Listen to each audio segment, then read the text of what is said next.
kewajiban dari Allah Subhanahu wa taala yaitu thalabul ilmi. Baik, sebelumnya Bapak ingin mengecek absen terlebih dahulu. Abdian, Andika, Ardipa, Farid, Sakir. Yang kemudian Basir, ada yang lainnya, ada yang tidak masuk?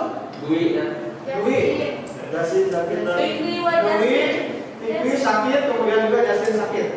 Untuk rekan-rekan kita yang sakit, kita doakan semoga lekas sembuh. Amin. Dan mudah-mudahan bisa mengikuti pembelajaran seperti sedia kala. Amin ya Allah ya Rabbal alamin. Untuk mengawali pertemuan hari ini agar kita bertambah keberkahan dari Allah, marilah kita berdoa. Untuk doa silakan dipimpin oleh ketua kelas. Obla nata'alam ayat doa bidayah. Bismillahirrahmanirrahim. Allahumma nawwir qulubana binuri hidayatika kama nawwartal arda binuri syamsika abadan bi rahmatika ya arhamar rahimin. Amin ya Allah ya Rabbal alamin. Semoga dengan membacakan doa kita semuanya mendapatkan ilmu yang bermanfaat. Amin. Dan mudah-mudahan diberikan kebahagiaan di dunia dan kebahagiaan di akhirat. Apakah sudah siap per hari ini kita belajar? Siap. Alhamdulillah. Di minggu yang lalu kita sudah membahas tentang hak dan kewajiban warga negara. Di antara hak dan kewajiban warga negara, kira-kira apa saja hak dan kewajiban warga negara? Kemudian yang kedua, Bapak ingin bertanya, apakah hak terlebih dahulu atau kewajiban yang harus didahulukan? Apa? Bagaimana kira-kira? Silakan. Kewajiban. Dan mengapa kewajiban harus didahulukan? Karena kewajiban bersifat harus. Kalau hak Kita mendapatkan sesuatu yang kewajiban. Oke, betul ya. Jadi kalau kewajiban itu segala sesuatu yang harus kita lakukan, sedangkan hak adalah segala sesuatu yang kita tuntut, ya, yang akan kita dapatkan setelah kita melaksanakan kewajiban. Oke, terima kasih. Baik, untuk selanjutnya Bapak ingin mengajak kepada kalian semuanya dengan mempelajari materi-materi yang telah lalu.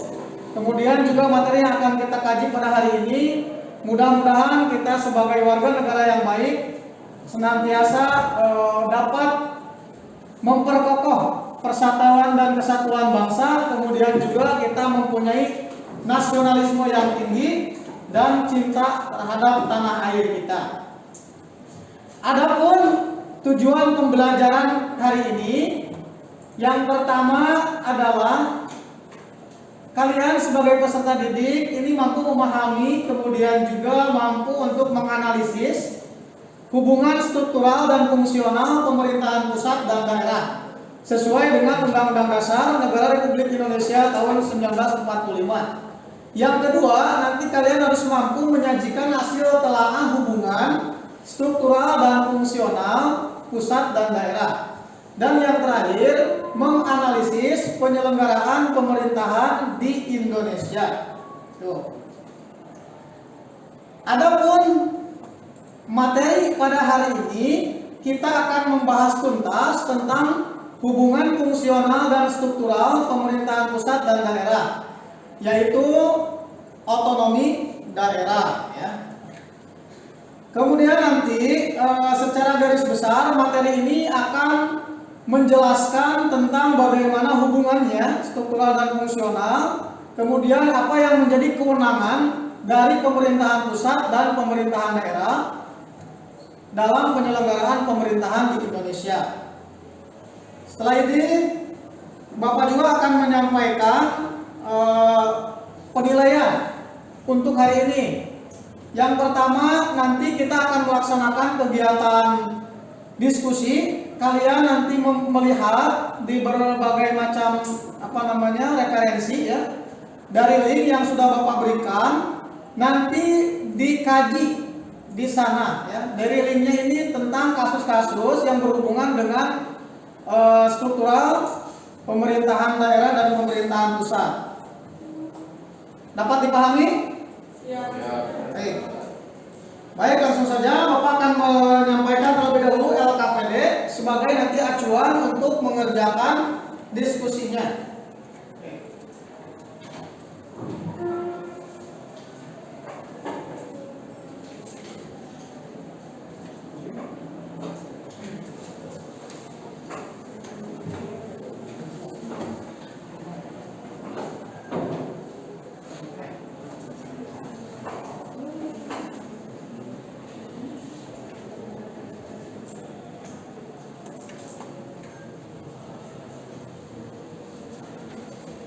Nah baik, selanjutnya silakan untuk mengamati terlebih dahulu kasus pada video ya, yang telah ada di link www.youtube.com atau di artikel tentang otonomi daerah. Silakan untuk dilihat atau di searching terlebih dahulu link yang sudah diberikan di pertemuan 3. Silakan.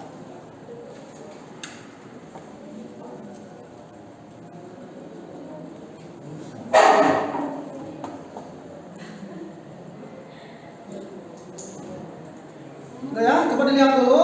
Sudah ada lihat di LKPD ini, sudah ada di LKPD itu sudah ada linknya. Nah ini bisa dilihat di LKPD untuk petunjuknya, lihat. Nah kalian membaca juga dan memahami artikel yang telah ditampilkan pada orientasi masalah, atau dapat juga kalian buka pada link yang tadi ya, ada 2 tadi di YouTube, kemudian ini di nasionalkompas.com dan beritagar.id. Nah setelah kalian nanti membaca dan memahami bahan ajar, kemudian kalian nanti menjawab pertanyaan di LKPD. Di belakang LKPD itu ada jawab apa, ada pertanyaan. Kemudian juga bisa untuk menjawabnya juga bisa menggunakan beberapa sumber lain atau referensi tambahan ya, untuk sebagai tambahan dari referensi tersebut. Ada pertanyaan yang kurang jelas mungkin? Cukup jelas, dapat dipahami? Oke. Untuk itu silakan, karena kita sudah membagi kelompok belajar, silakan untuk kelompoknya masing-masing untuk memahami pada link yang sudah diberikan. Silakan.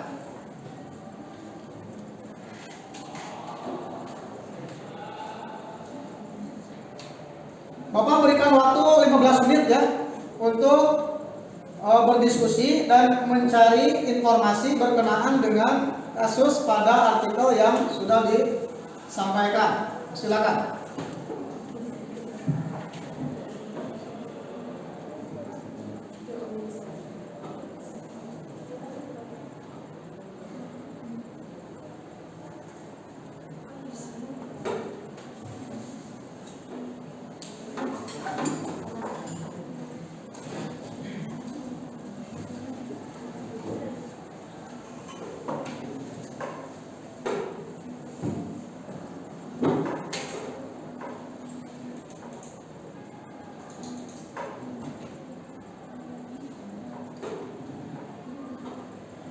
Dari hasil diskusi nanti ya, setiap kelompok mempresentasikan hasil dari diskusinya masing-masing. Kemudian untuk kelompok yang lain menanggapi hasil pemaparan dari kelompok sebelumnya. Kemudian setelah itu nanti kita akan menarik kesimpulan dari materi pada hari ini berkenaan dengan otonomi daerah.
bisa dilihat ya juga di screen atau dilihat di laptop di searching berkenaan dengan artikel yang tadi sudah disampaikan linknya.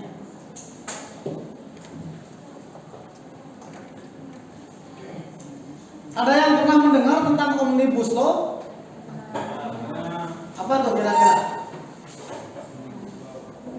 Omnibus Law apa? Omnibus Law.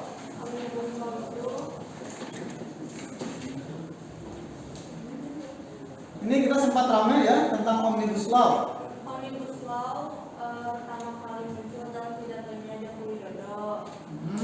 Joko Widodo menyinggung sebuah konsep hukum perundang-undangan yang disebut Omnibus Law. Pakar hukum tata negara Divitri Savitri menjelaskan, Omnibus Law merupakan sebuah undang-undang yang dibuat untuk menyasar isu besar yang ada di suatu negara. Undang-undang ini dimaksudkan untuk merapikan regulasi dari segi jumlah dan menyederhanakan peraturan agar lebih tepat sasaran. Oke, berikan applause buat rekan kita ya. Jadi betul ya untuk Omnibus Law sendiri ini bagaimana supaya regulasi ini disederhanakan sebetulnya dan tepat sasaran. Silakan untuk mencari kembali informasi berkenaan dengan pertanyaan-pertanyaan pada LKPD yang sudah Bapak berikan. Silakan.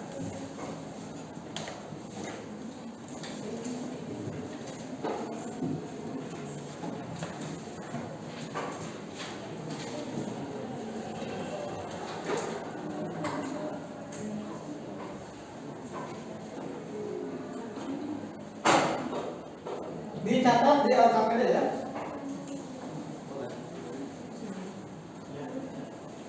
Intinya saja nanti di LKPD sebelum kalian nanti mempresentasikan.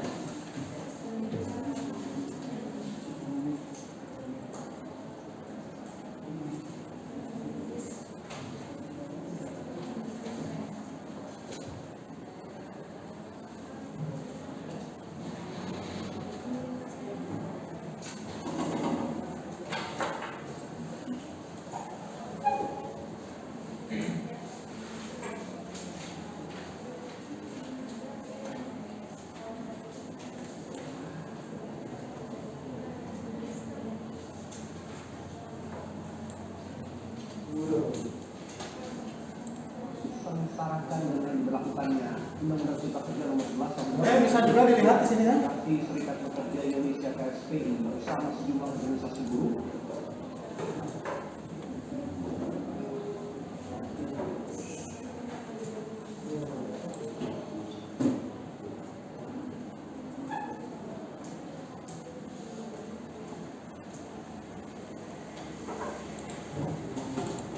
serta organisasi mahasiswa menyatakan saat ini masih mencoba menolak Undang-Undang Cipta Kerja dengan mengajukan uji formil dan uji material ke Mahkamah Konstitusi.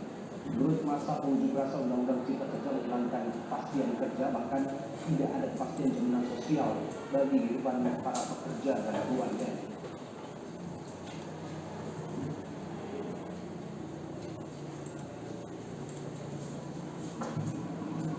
Sementara itu, aksi menolak Undang-Undang Cipta Kerja juga digelar para buruh di Kota Makassar, Sulawesi Selatan. Memperingati Hari Buruh Internasional hari ini, selain masa buruh, peringatan Hari Buruh Internasional 1 Mei juga diikuti sejumlah massa mahasiswa dengan membawa sejumlah spanduk unjuk rasa digelar di bawah jembatan layang Jalan Urip Sumi Harjo, Makassar, Sulawesi Selatan pada Sabtu pagi tadi.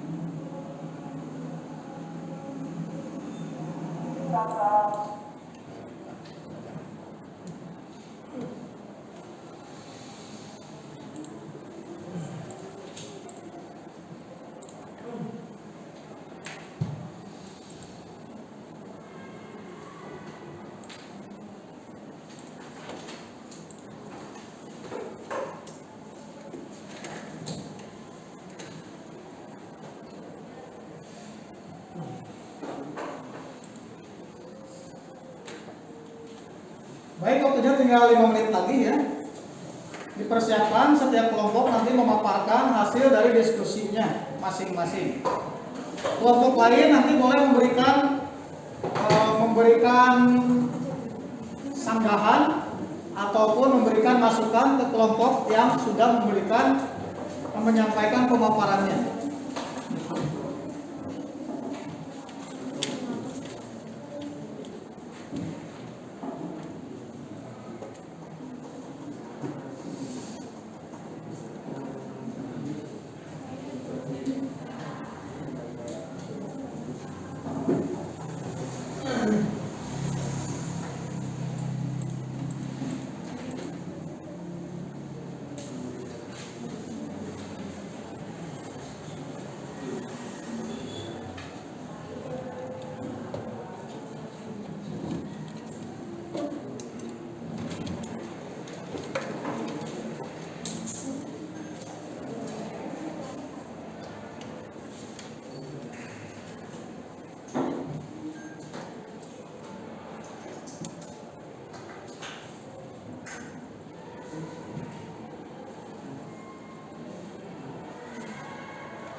Sudah, waktunya habis.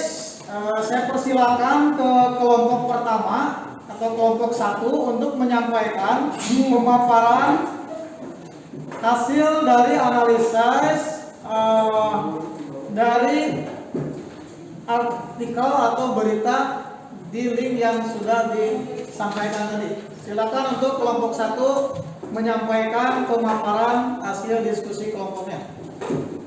Kelompok 2 nanti boleh, dan kelompok berikutnya boleh memberikan sanggahan atau memberikan juga saran dan masukan ke kelompok yang pertama. Silakan.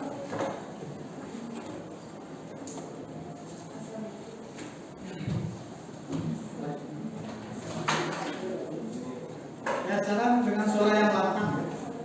Assalamualaikum warahmatullahi wabarakatuh. Waalaikumsalam warahmatullahi wabarakatuh. Pertama, Pemda berpotensi tak menjalankan Omnibus Law, bahkan membuat aturan yang bertentangan. Sudah bukan rahasia, Pemda acap kali memilih jalan sendiri yang berseberangan dengan langkah pemerintah pusat. Tumpang tindih aturan yang muncul di berbagai daerah bisa dibayangkan jika keberadaan peraturan daerah, peraturan gubernur, hingga peraturan bupati dan wali kota kontradiktif dengan aturan di atasnya. Masih ada? Jadi, Silakan. otonomi daerah itu suatu kewenangan atau norma untuk mengurus yang daerahnya berlandaskan pada UUD. Tapi Omnibus Law atau peraturan UUD ini memberikan dampak yang bisa dibilang signifikan karena Omnibus Law ini pun mendukung penindasan dan kecurangan bagi kaum buruh dan jaminan pekerjaan layak dihilangkan karena outsourcing Ya, oke. Berikan dulu kelas untuk kelompok 1. Silakan untuk kelompok 2 mungkin ada tanggapan berkenaan dengan yang dipaparkan oleh kelompok 1. Silakan. Atau ingin menambahkan? Silakan. Kelompok 2 ingin menambahkan Mohon suaranya untuk agak. Kelompok 2 ingin menambahkan gagalnya tujuan otonomi daerah. Yang pertama, tingginya angka kemiskinan yang menunjukkan ada problem terkait distribusi dan pemerataan hasil pendapatan. Yang kedua, rendahnya kualitas layanan publik sebagai akses dari kegagalan reformasi birokrasi di level daerah. Yang ketiga, menguatnya sentimen politik identitas berbasis kesukuan dan kedaerahan yang tentunya mengancam integrasi nasional. Yang keempat, tumbuh suburnya politik dinasti, yakni kekuasaan politik daerah yang dijalankan oleh orang-orang dalam satu rumpun keluarga. Oke, luar biasa. Berikan tepuk tangan buat. Silakan berikutnya mungkin kelompok 2 ya. Atau ada yang lagi kelompok berikutnya yang ingin menambahkan atau memberikan masukan ke kelompok pertama? Ya, silakan. Pada kasus Omnibus Law pertama, Pemda berpotensi tak menjalankan Omnibus Law bahkan membuat aturan yang bertentangan. Yang kedua, potensi kekosongan peraturan di daerah. Yang ketiga, ada ancaman terhadap ekonomi, investasi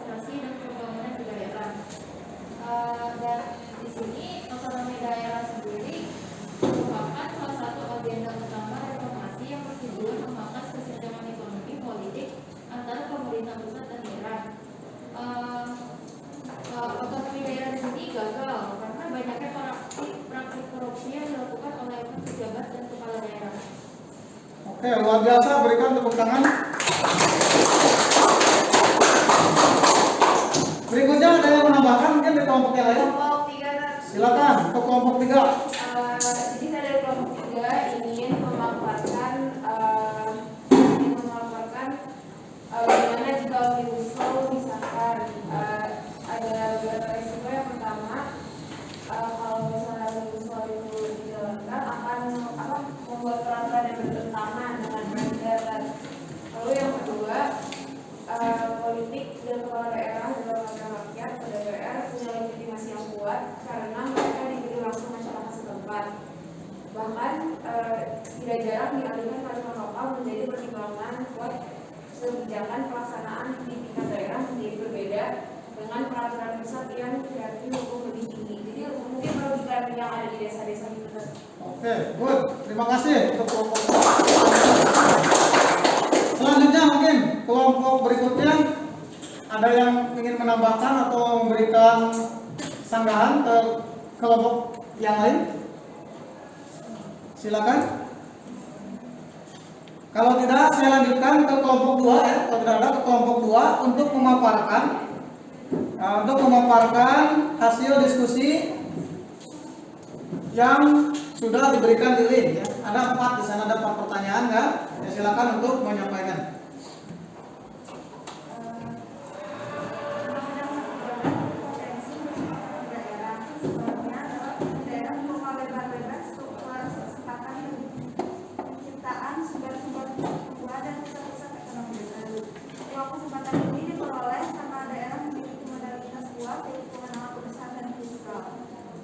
Kebijakan ekonomi yang dilakukan oleh pihak pemerintah untuk mengelola dan mengarahkan kondisi perekonomian dan arah yang lebih baik. Oke, berikan tepuk tangan untuk kelompok 2. Berikutnya untuk kelompok 3, silakan bisa menambahkan atau juga bisa menyangga dari kelompok 2 yang telah memaparkan hasil presentasinya. Silakan. Ada yang ingin menambahkan? Kelompok 5 mungkin ini belum ada dari tadi. Silakan untuk kelompok 5. Boleh.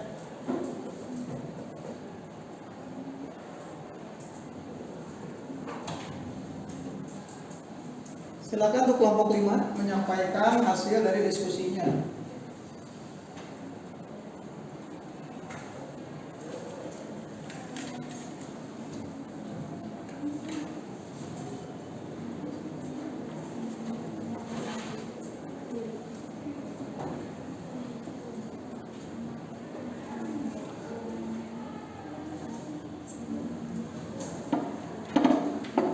Silakan.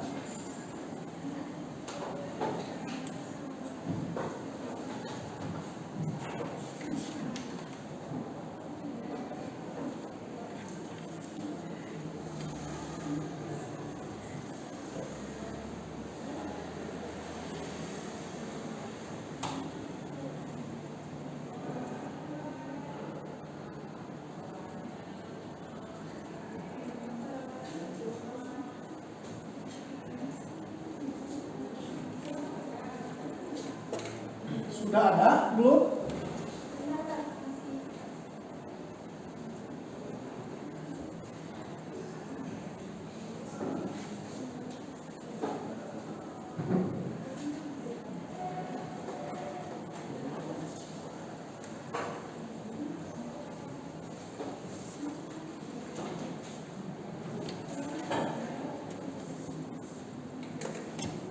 Silakan mungkin kelompok yang lain dulu.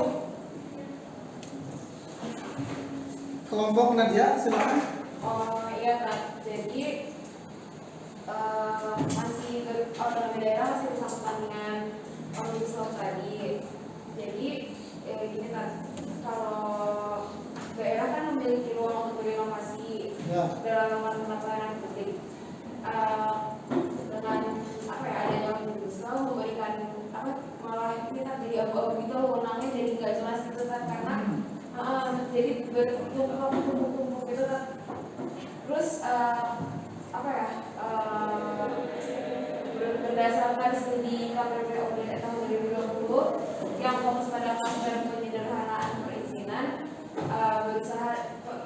kemudahan berusaha dan administrasi pemerintah menunjukkan bahwa upaya simplifikasi dan standarisasi perizinan usaha pada RUU Cipta Kerja justru memberikan ketidakpastian dan berpotensi menciptakan inefisiensi pelayanan publik di daerah.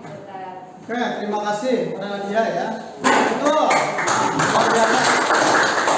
Memang isu Omnibus Law yang tadi tentang RUU Cipta Kerja ini kan intinya memang ada penyederhanaan perizinan gitu kan. Nah ini akan menjadi salah satu juga agenda besar bagi pemerintah daerah terutama. Yang dikhawatirkannya itu akan ada tadi miskomunikasi ya atau kontradiktif antara kewenangan yang disampaikan oleh pemerintah pusat dengan pemerintah daerah. Karena di dalam tadi ada 11 klaster ya kalau kalian melihat itu pembahasannya diantaranya penyederhanaan perizinan, kemudian persyaratan investasi, ketenagakerjaan dan lain sebagainya. Oke, luar biasa. Silakan yang lainnya di kelompok yang kelima ya, kelompok 5 silakan.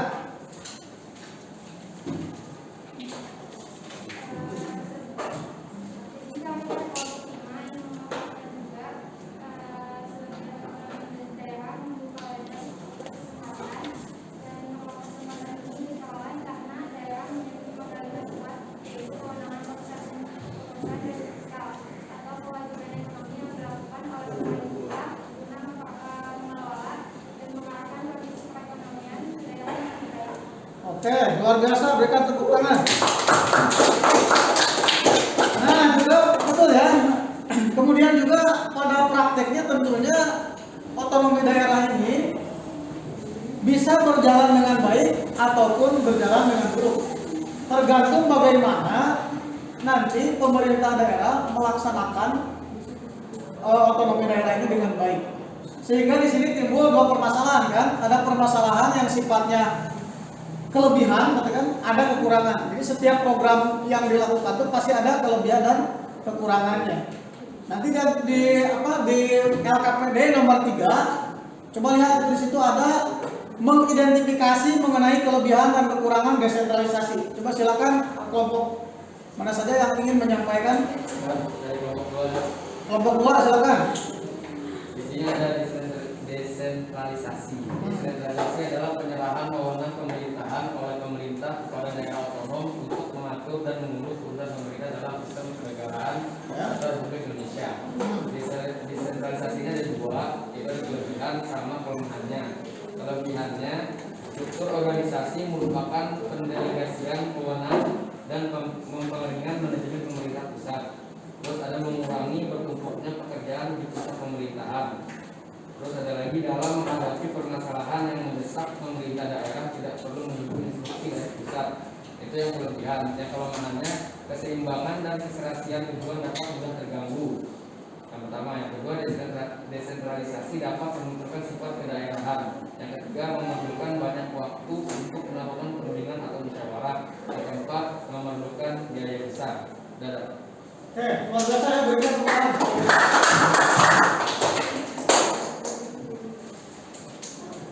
Berikutnya, oke. Tadi tentang desentralisasi ya, tentang kelebihan dan kekurangannya ya, atau kelemahan dari desentralisasi itu sendiri. Memang pada intinya setiap daerah itu kan mempunyai potensi masing-masing ya, yang akan berbeda antara daerah satu dengan daerah yang lain, baik dari sumber daya alam maupun sumber daya manusianya. Sehingga di sini muncul ada misalkan ketika kelemahannya. Di kelemahannya ini misalkan satu nih, memerlukan banyak waktu untuk melakukan perundingan atau musyawarah. Memerlukan biaya yang besar, kelemahannya. Kemudian juga yang paling kita khawatirkan ini muncul yang istilahnya sukuisme ya, atau kaufinisme. Karena di sini berpotensi memunculkan sifat kedaerahannya masing-masing. Sehingga bisa melemahkan juga ke daerah yang lainnya. Oke. Luar biasa. Kemudian berikutnya yang keempat. Yang keempat ini menurut kalian ya, bagaimanakah penerapan otonomi daerah di Indonesia? Apakah sudah sesuai? Apakah memang perlu diperbaiki atau masih banyak kekurangan? Silakan untuk didiskusikan terlebih dahulu atau langsung yang sudah ini untuk kelompok berikutnya, kelompok 5 ya. Silakan kelompok 5. Menurut saya secara konseptual pelaksanaan otonomi daerah di Indonesia dilandasi oleh 3 tujuan utama yang meliputi tujuan politik, tujuan administratif, dan tujuan ekonomi. Pelaksanaan otonomi daerah di Indonesia berhadapan dengan sejumlah tantangan yang berat untuk mewujudkan cita-citanya. Tantangan dalam pelaksanaan otonomi daerah tersebut datang dari berbagai aspek kehidupan masyarakat, di antaranya adalah tantangan di bidang hukum dan sosial budaya. Oke. Ada yang ingin menambahkan di kelompok lain? Silakan kelompok Novi. Ya, dari faktor tersebut itu harus penyebabnya yang itu ada karena kelemahan aspek regulasi yang terkait dengan penyelenggaraan pemerintahan daerah dan implementasi regulasinya. Undang-Undang Nomor 32 Tahun 2004 telah berhasil menyelesaikan beberapa masalah dalam penyelenggaraan pemerintahan daerah, namun dalam pelaksanaannya ketidakjelasan pengaturan dalam undang-undang ini sering menimbulkan permasalahan baru yang dapat menjadi sumber konflik antar susunan pemerintahan dan aparaturnya. Ya, luar biasa. Ada yang ingin menambahkan mungkin? Kelompok 3 Siap. Kelompok 3 silakan. dari kelompok 3 kan menurut saya otonomi daerah di Indonesia sekarang ini kan masih kurang tapi sudah cukup baik, tapi masih harus, kan kalau misalkan otonomi daerah itu tujuannya untuk mensejahterakan masyarakat daerah tersebut kan. Kalau menurut saya di Indonesia itu ada di beberapa daerah yang masih belum lanjutan, seperti misalkan yang di ujung seperti Papua itu masih pembangunannya masih kurang. Dan harapan saya ke depannya semoga Indonesia ada pemerintah yang bisa lebih amanah supaya Pemerataan ya, pemerataan kesejahteraan ya. Oh, lebih luar biasa.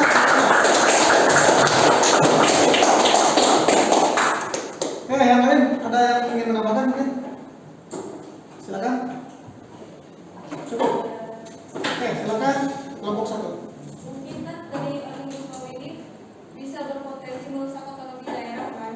Nah jadi konflik aturan itu bisa kembali muncul. Nah akibatnya dari ini tuh bisa memunculkan kebingungan secara masif pada masyarakat di beberapa daerah. Jadi untuk itu saat Omnibus Law digetok, Pemda dan DPRD harus segera menyelesaikan berbagai aturan teknis di daerah dengan catatan jika peraturan pemerintah yang menjadi turunan Omnibus Law bisa segera direvisi. Oke, luar biasa. Berikan aplaus baru. Baik, memang luar biasa ya dengan penerapan otonomi daerah ini kan ini berdasarkan Undang-Undang Nomor 32 Tahun 2004. Ini luar biasa sekali. Sebetulnya setiap daerah, saya kembali lagi tadi, setiap daerah itu mempunyai potensi masing-masing yang luar biasa. Akan tetapi kenapa terjadi saat ini ketimpangan sosial? Artinya daerah satu dengan daerah yang lain belum merata secara kesejahteraannya. Seperti tadi yang dikatakan oleh kelompok 3, oleh Nadia ya, itu kan belum merata seperti ke Papua dan sebagainya. Contoh, misalkan dari fasilitas mungkin transportasi, ya. Padahal Papua sendiri merupakan daerah apa? Yang sangat kaya. Di sana ada Freeport, ya. Jadi luar biasa sumber daya alamnya. Tetapi mungkin belum ditunjang dengan jalan atau transportasi, kemudian juga pendidikan yang belum merata. Nah, ini. Sehingga mungkin memungkinkan juga negara kita itu diambil oleh negara lain gitu. Ya, sehingga investor-investor itu masuk, tetapi bisa juga melemahkan investor-investor lokal. Gitu. Nah, Bapak di sini mengharapkan kalian mudah-mudahan nanti bisa memperbaiki keadaan daerahnya masing-masing. Ya, amin ya Allah ya Rabbal. Amin. Baik. Selanjutnya, ini terima kasih dari mulai ke kelompok 1 sampai kelompok 5 ini sudah memaparkan pemaparannya yang sangat luar biasa. Ya, yang luar biasa. Kemudian inti dari menurut kalian ya, inti dari diskusi kita kali ini seperti apa? Kesimpulannya. Silakan. Boleh. kesimpulannya bisa dikatakan otonomi daerah di Indonesia masih banyak kegagalan dalam praktiknya. Oke, yang lain sepakat? Luar biasa betul ya. Jadi memang penerapan otonomi daerah yang sudah berjalan mungkin dari 2004 ya, berdasarkan Undang-Undang Nomor 32 Tahun 2004 ini sebetulnya sudah berjalan, tapi mungkin belum maksimal ya. Masih kita mengalami kegagalan dalam praktiknya. Karena juga tadi banyak juga memungkinkan kepala-kepala daerah di kita ini ya, banyak juga yang kena kasus kan, korupsi, KKN, kolusi dan nepotisme. Nah ini merupakan salah satu mungkin bisa dikatakan kegagalan dari otonomi daerah. Kemudian yang kedua juga dari apa? Dari pemerataan kesejahteraan. Ketiga juga ada tumpang tindihnya. Apakah ini ranahnya pusat atau ranahnya daerah? Nah ini yang perlu diperbaiki oleh kita semuanya. Baik, dari pemaparan materi kali ini, apakah ada apa saja yang kalian dapatkan? Boleh? Dari bab 1, dengan adanya otonomi daerah, maka setiap daerah yang ada di Indonesia dapat membuat kebijakan masing-masing daerah mereka sendiri, tetapi tidak bertentangan dengan UUD 1945 serta tetap berdasar pada Pancasila. Oke, berikan aplaus buat rekan kita ya. Kemudian yang berikutnya, apakah ada yang belum kalian pahami pada pelajaran hari ini? Cukup dipahami? Oke, kemudian yang berikutnya, apa manfaat yang dapat dari pelajaran hari ini? Silakan. Manfaatnya jadi lebih mungkin prihatin terhadap daerah-daerah terpencil yang membutuhkan lebih membutuhkan pemerintah yang bisa mengatur daerah, maksudnya sumber dayanya lebih bisa diberdayakan lagi gitu kan, karena sebenarnya Indonesia itu kaya akan sumber dayanya gitu kan. Jadi buat kita mungkin sebagai murid siapa tahu bisa menjadi penerus untuk jadi memimpin di daerah tersebut. Oke, luar biasa, berikan aplaus ya. Jadi luar biasa dengan kita mungkin mempelajari otonomi daerah, kita akan mengetahui sejauh mana kan tadi kelebihan dan kekurangannya, sehingga nanti generasi-generasi kita ke depannya mudah-mudahan bisa menjadi generasi-generasi yang tangguh, yang dapat meningkatkan atau bisa memperbaiki daerahnya masing-masing. Karena tidak menutup kemungkinan mungkin di sini nanti ada yang menjadi pejabat, ya. Kalian ada yang menjadi bupati, wali kota, gubernur, bahkan mungkin menjadi presiden. Seperti kalau kita lihat dari bagian pemerintahan kita ya, bisa dilihat menurut Undang-Undang Dasar 45 ke bawahnya ini, dari mulai presiden, wakil presiden, kemudian ke gubernur, wakil gubernur, ya, bahkan mungkin nanti ke paling bawah ya. Di sini harusnya ada dulu bupati, wali kota, camat, kemudian kepala daerah, di desa tingkat desa, ya, tingkat kelurahan, mungkin sampai ke tingkat RT dan RW. Nah, ini. Oke, terima kasih ya kepada kalian semuanya. Nah, untuk agar pembelajaran kita ini bisa ada perbaikan ke depannya, silakan nanti kalian mencatatkan hasil analisis dari kelebihan dan kekurangan kegiatan pembelajaran pada hari ini.